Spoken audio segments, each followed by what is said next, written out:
Why would you visit Diggins Point? I have my reasons. My kind are mysterious like that. Your kind? Here, let me show you.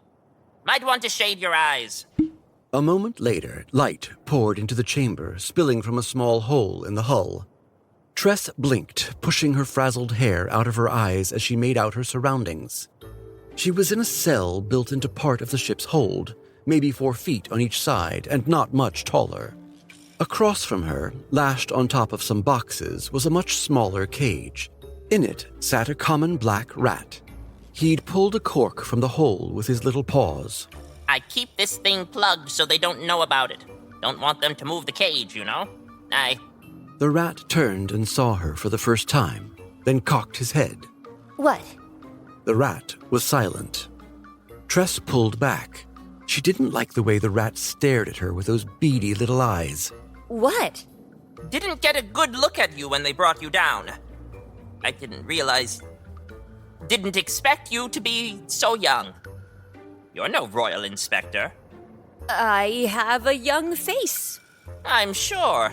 The rat moved to the edge of his cage and sat on his haunches, leaning forward, tiny paws together. It was a very rat-like pose, which Tress supposed made sense. You're sneaking off the island. Why under the moons would you do that? I told you, nobody wants to be on Diggins Point. Anyway, the sailors bought my act, so you don't need to keep staring at me like that. My escape plan worked.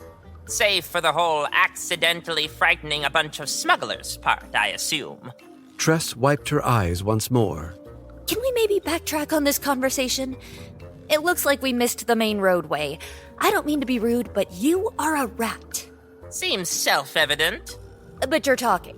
Again, self-evident. Yes, but how? With my mouth.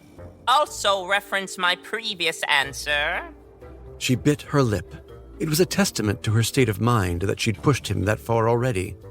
Was asking a talking rat why he could talk impolite? She probably would have been offended if someone had asked her why she could talk. The rat moved to pick up the cork. There's a story behind how I can talk, I suppose. It's not one I'm interested in telling. Huh. What?